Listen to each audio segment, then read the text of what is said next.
Hello students, अभी हम लोग अलजेब्रा में परम्यूटेशन का स्टडी कर रहे हैं और परम्यूटेशन से रिलेटेड एक प्रॉब्लम को अभी हम लोग सॉल्व करेंगे जो बहुत ही सिंपल है और ये कॉम्पिटिटिव एग्जाम में के लिए भी बहुत ही इम्पोर्टेंट है और ये परम्यूटेशन के बेसिक फॉर्मूले से कनेक्टेड है। सबसे पहले एक फॉर्मूला को हम हैशटैग कर रहे हैं कि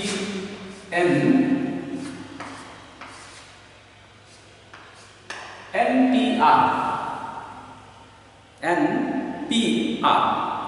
इसका फॉर्मूला हमने लर्न किया था।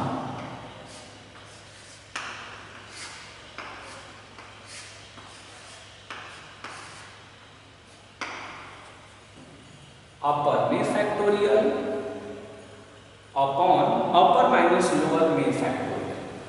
कंडीशन होता है कि n जो है ये r के रेस्पेक्ट में हमेशा बड़ा होना चाहिए। बहुत होगा तो इक्वल हो सकता है। दूसरी बात कि n और r दोनों ही होल नंबर होना चाहिए। ये कंडीशन भी इस पर इम्पोज होता है कि n और r दोनों होल नंबर होनी चाहिए, मीन्स की पूर्ण संख्या होनी चाहिए। अब इससे फॉर्मूले का जो डेफिनेशन है, जो ब्रेकिंग है इन टर्म्स ऑफ फैक्टोरियल, उसके रेस्पेक्ट में उसे ब्रेक करते हैं। तो अगर हम उसे ब्रेक करें तो वो कुछ ऐसा बनेगा।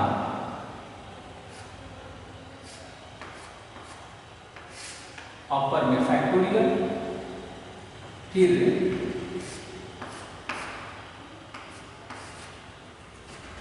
अपर minus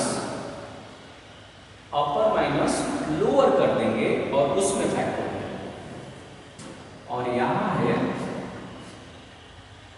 factorial 12 upon 12 minus r minus.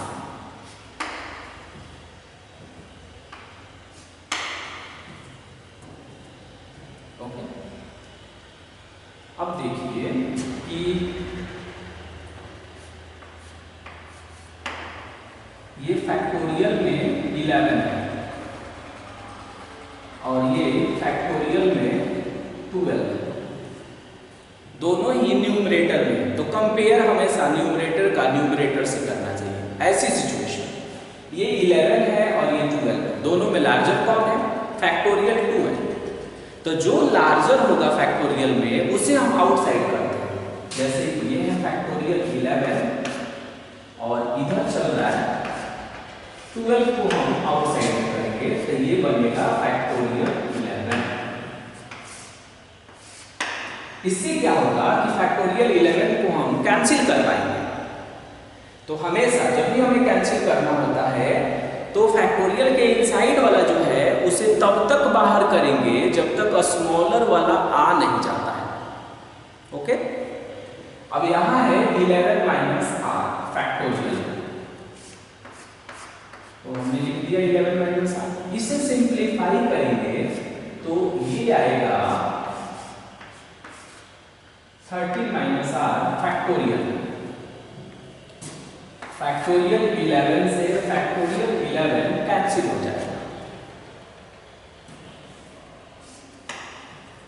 Factorial 11 से फैक्टोरियल 11 कैंसिल हो जाएगा।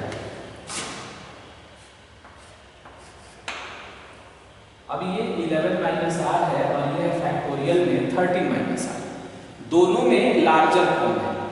तो 13 माइनस r। उसे तब तक बाहर करेंगे जब तक 11 माइनस r आ नहीं जाता। तो देखिए 1 upon factorial 11 minus r is equal to 12 upon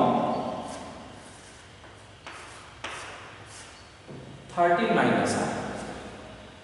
13 minus r को जब हम बाहर करेंगे तो फैक्टोरियल के अंदर बचेगा 12 माइनस r। फिर 12 माइनस r को भी बाहर कर देंगे तो फैक्टोरियल के इनसाइड में होगा 11 माइनस r। और 11 माइनस आर को 11 माइनस आर से कैंसिल कर देंगे। जब भी फैक्टोरियल के इनसाइड वाले को हम बाहर करते हैं तो एक कम हो जाता है फैक्टोरियल। जैसे ये 13 माइनस आर है, इसे हमने आउटसाइड में किया, तो 13 माइनस आर में से जब एक कम करेंगे ना तो 12 माइनस आर होगा, और 12 माइनस आर में से जब एक कम करेंगे तो 11 माइनस आर होगा। ओके, अब हम क्या करेंगे, इसे क्रॉस मल्टीप्लाई करेंगे।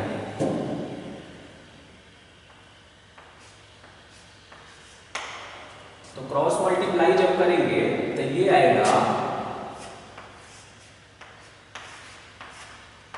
12 माइनस आर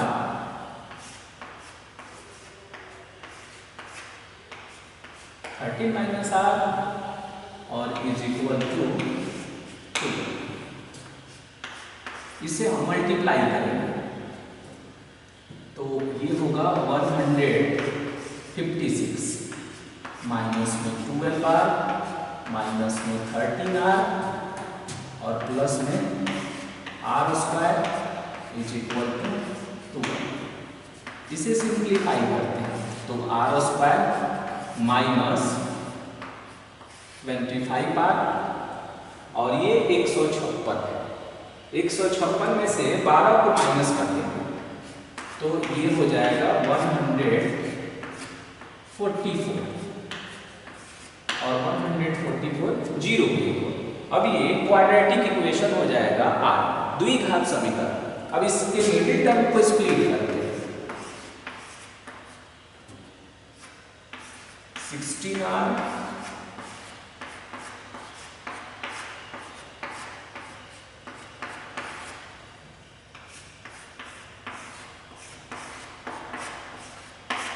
आर का कॉमन बनाएंगे तो r माइनस 16 होगा, अगेन माइनस 9 का कॉमन बनाएंगे तो r माइनस 16 होगा और इज इक्वल टू 0।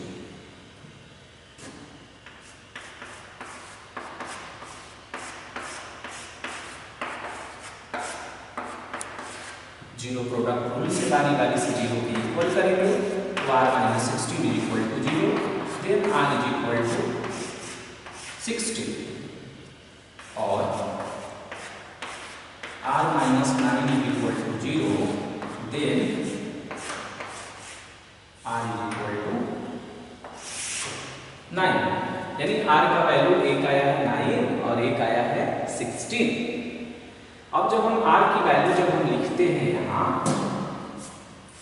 तो जो लाएंगे वही आंसर होगा, ये नेसेसरी नहीं है। मुझे ये भी देखना है कि ये उस कंडीशन को फुलफिल करना चाहिए, यानी जो गिवन इक्वेशन है उसे सेटिस्फाई करना चाहिए। तो दो केस बनाते हैं हम। तो एक हमने बनाया केस फर्स्ट और इसमें हमने क्या किया, if r is equal to 16 को चुना। कितना सेलेक्ट किया, 16। तो 16 जब सेलेक्ट करेंगे तो 11p16 is equal to 12p, इसमें पुट करते हैं तो r माइनस 1 यानी 16 माइनस 1 तो 15 हो जाएगा और इट इज नॉट डिफाइंड।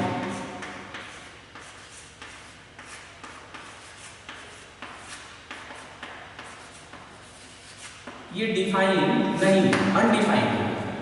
कैसे डिफाइन नहीं, क्योंकि जो लोअर सफिक्स होता है वो अपर से हमेशा स्मॉलर होना चाहिए, हमेशा छोटा होना चाहिए। लोअर सफिक्स जो है ये अपर वाले से छोटा होना चाहिए।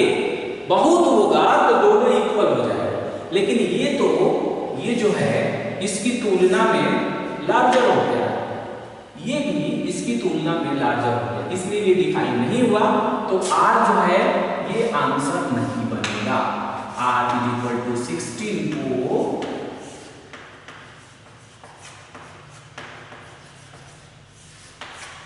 रिजेक्टिंग करना होगा, इसे अस्वीकार कर देंगे।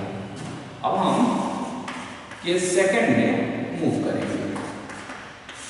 केस सेकंड में हमने लिखा कि अगर ऐसा हो, if r is equal to 9 तब देखेंगे कि क्या r is equal to 9 put करने पर ये करेक्ट सिचुएशन दे रहा है कि नहीं। तो ये बनेगा 11p 9 और 12p 8 बनेगा।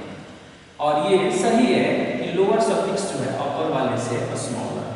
तो r इज इक्वल टू 9 जो है यही जो है this will be required answer, यही आपका रिक्वायर्ड आंसर हो जाएगा। ओके, और ये हम रिजेक्ट कर देंगे। तो r इज इक्वल टू 9 इस क्वेश्चन का फाइनल आंसर होगा। अब हम एक चीज हमेशा इसमें रिमेंबर रखेंगे कि जब भी हम परम्यूटेशन के इक्वेशन को सॉल्व करते हैं तो लास्ट में जो वैल्यू ऑब्टेन करते हैं उसे पुट करके देखना भी होगा कि वो सेटिस्फाई कर रहा है या नहीं कर रहा है। अगर वो सेटिस्फाई नहीं करेगा तो वो आंसर नहीं बनेगा।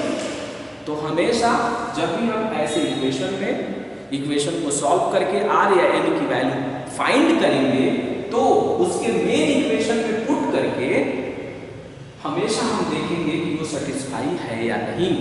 ऐसे ये कंडीशन भी सफिशिएंट है इस बात को बताने के लिए कि n जो है यानी अपर जो है वो लोअर की तुलना में बड़ा होता है, बहुत होगा तो इक्वल हो सकता है। ओके।